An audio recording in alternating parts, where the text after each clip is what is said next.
Coucou tout le monde, bienvenue dans ma cuisine. Aujourd'hui j'avais envie de vous proposer une recette ultra rapide à faire et super fraîche pour l'été. Donc peut-être que cette vidéo sera pas trop longue. Mais ça, on n'est jamais sûr, hein. Des fois je parle un tout petit peu trop.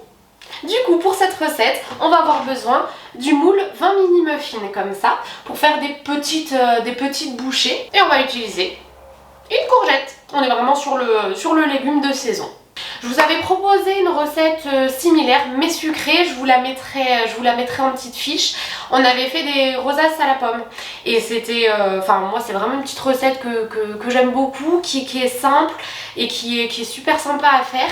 Si vous avez des enfants, c'est vraiment quelque chose qui peut leur plaire. Donc faut vraiment pas hésiter de faire ça avec les enfants. Et moi j'ai très hâte que ma petite grandisse un petit peu pour pouvoir faire ça avec elle. Donc vous allez voir, c'est vraiment très simple, très rapide et il n'y a vraiment pas besoin de beaucoup d'ingrédients. Ça peut être super sympa, nous c'est ce qu'on va faire aujourd'hui, c'est avec une grosse salade, en plat avec une grosse salade, ou sinon ça peut être vraiment super chouette pour les apéros. Allez, c'est parti pour la liste des ingrédients, vous allez voir, il n'y en a vraiment pas beaucoup. Alors, on va avoir besoin d'une pâte feuilletée rectangulaire, d'une ou deux courgettes suivant leur grosseur, d'environ 100 g de chèvre frais, 2 menthes fraîches, du sel et du poivre. Allez, c'est parti. Allez, dans un premier temps, on va hacher la menthe. Donc là, c'est de la menthe fraîche que j'avais mis au congèle l'année dernière, je crois. Et donc je l'ai ressortie. Hop, donc je la mets dans le petit aromate de Guy de Marle. Hein. Hop, il y a juste à fermer et après à faire rouler. Hop. Je veux pas que ce soit trop fin, je veux que ce soit assez grossier. Donc je vérifie plusieurs fois. Hop, voilà, ça me semble pas mal. Et ensuite, on va mélanger le chèvre frais avec la menthe. Faites attention de ne pas vous couper.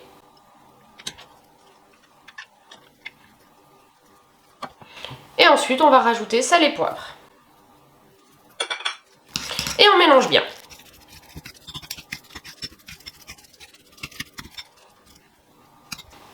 Et voilà, et maintenant il n'y a plus qu'à mettre de côté.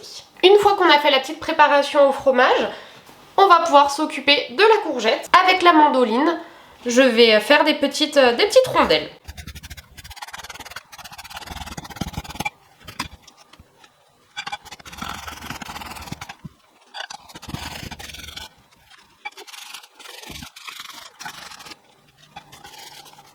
Allez, une fois que c'est fait, je vais pouvoir les mettre de côté et je vais pouvoir dérouler ma pâte feuilletée.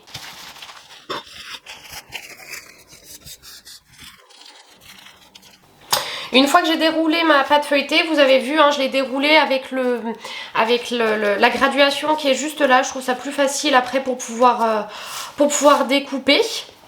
Donc je vais faire des bandes qui font environ entre 4 et 5 cm.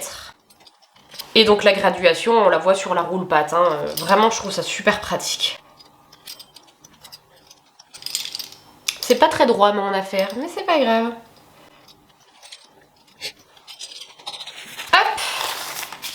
Et une fois que c'est fait, on va pouvoir mettre la petite préparation au fromage sur chaque bande.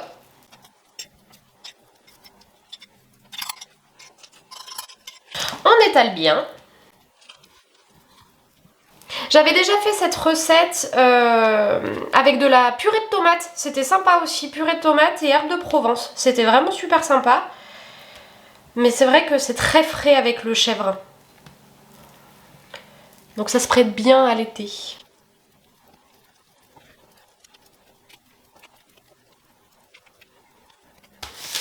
Et voilà, une fois qu'on a bien étalé la préparation au fromage partout, on va pouvoir commencer nos rosaces. Donc en fait, on va prendre des tranches de courgettes, hop, et les mettre sur la moitié environ de la pâte feuilletée. Donc moi, je prends vraiment que les plus jolies, là, les cassées, je les prends pas. Et je les fais chevaucher comme ça.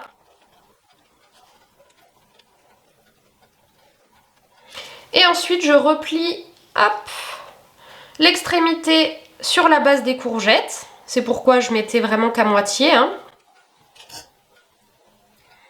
Et ensuite, on enroule. Hop, voilà ce que ça donne. Et ensuite, on met dans le moule à muffins. Hop là. Et on continue avec les autres bandes.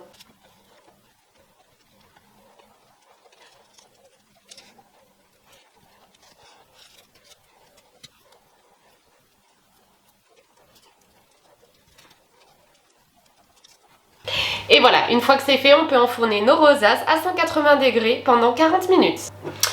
Et pour le reste de courgettes, je le mets bien évidemment sous Be-Save, hein, et je vais pouvoir les utiliser dans les quelques jours qui arrivent, hein, comme ça au moins, hop, c'est pas perdu.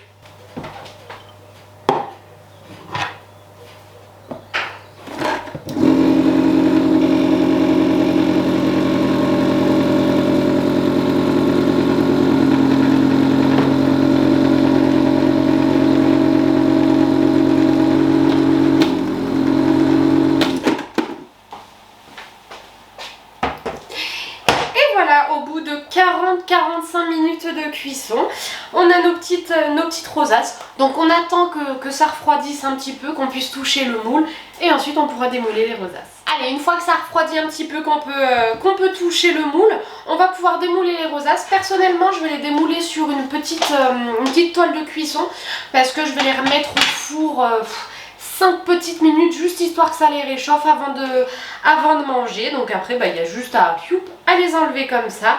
Et je les mets dessus. Alors, il y en a certaines qui se font un peu la malle sur le côté. Hop là. Ah, toi, tu vas pas vouloir tenir, toi. Non, toi, tu vas pas vouloir tenir. Donc c'est vrai qu'avec la courgette, par rapport à la pomme, ça rend vachement de l'eau, ce qui est normal, hein. Donc c'est pour ça que c'est un petit peu plus long au niveau de la cuisson. Et voilà, donc les petites rosaces sont prêtes. Donc comme je vous disais, moi je vais les remettre au four les 5 petites minutes, histoire que ça les réchauffe un petit peu avant de manger. Donc après bien sûr on peut adapter, faire des plus petites bouchées pour l'apéro en adaptant donc les tailles de bandes et les tailles de courgettes. De toute manière, comme d'habitude, hein, on n'hésite pas à adapter toutes les recettes qu'on trouve, que ce soit sur internet, celles de nos grands-mères, enfin bref. C'est fait pour, hein, la cuisine, c'est fait pour s'amuser, donc faut adapter suivant ses envies, suivant ce qu'on a à la maison, les moules, etc. Tout est fait pour être adapté et c'est ça qui est chouette en cuisine. Ça, c'est le baby cook qui s'arrête. Purée de poire.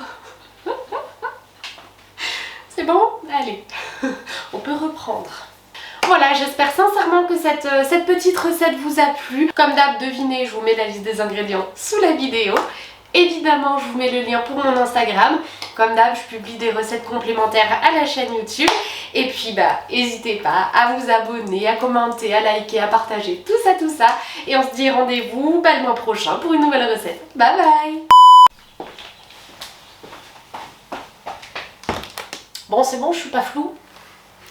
Je crois que c'est bon cette fois.